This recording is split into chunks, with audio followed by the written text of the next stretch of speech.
This is just a quick disclaimer that this review, and all others following it, hopefully, are heavily inspired by the man, the myth, the legend, the lazy eyebrow.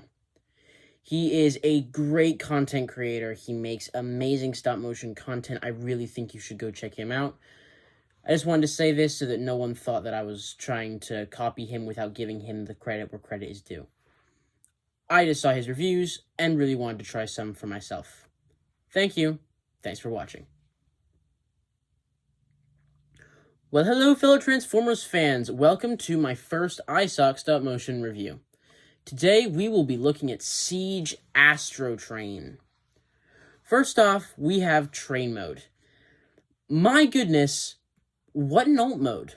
Now, I am not without my gripes, but it is a great mode. Let's talk about the gripes first. First off, this alt mode is based off of real locomotives. It takes parts from a few different models. However, it means that many parts of this alt mode are inaccurate. Me personally, I don't mind. My other issue is the issue in the front. Front part of the train, front cab if you want to call it that, is pint-sized compared to the rest of the train. It doesn't scale at all, and it means that the front wheels are not in line with the rest of them. But other than that, this figure is pretty awesome. There's a bunch of molded details all across the wheels, and there's molded silver piping combined with actual paint that makes it look so good. They even have rivets molted in, which, if you don't know, are these little metal, not screws, but attachment points. They use them all the time on a bunch of different vehicles, locomotives. They even use them on the Golden Gate Bridge. Overall, this is a pretty good, nice and unique alt mode for land. It's got some great details that really flesh it out and make it look proper. Now let's look at shuttle mode. To transform, first unclip the front part of the train and move each side out. Slide the bottom part of the cab up and fold in the top light. Flip the front to reveal the nose cone of the shuttle. Flip down the wheels on both the front and back, then unfold the wings. Untab the chest and flip it over. Flip out the tail fin and put together the front part of the shuttle. And we have shuttle mode. That transformation was nice and simple. And what we get because of it is not bad. Is it an accurate space shuttle? No. Is it a good shuttle that is impressive for the transformation we got? Absolutely. From that simple transformation, we have a fairly clean plane mode. That's to say nothing about the fact that they have to cram 3 different modes into this transformer.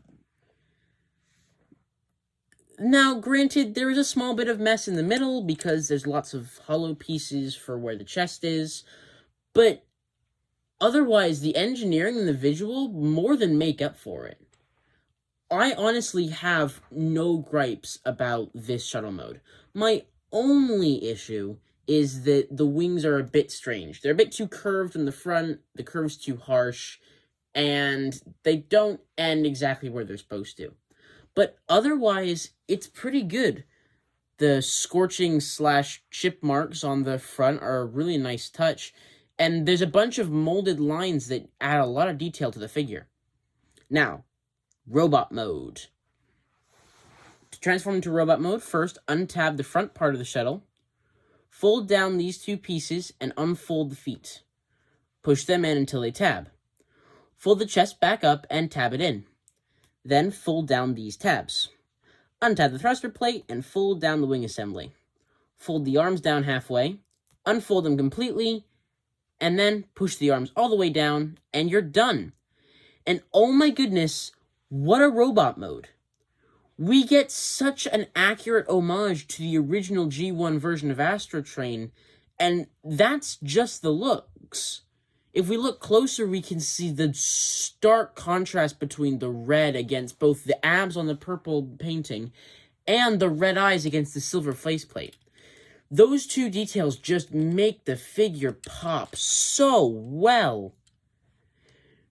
Going into smaller details, we've got lots of molded lines that really make this figure look like a metal version of a robot that came from a shuttle or a train.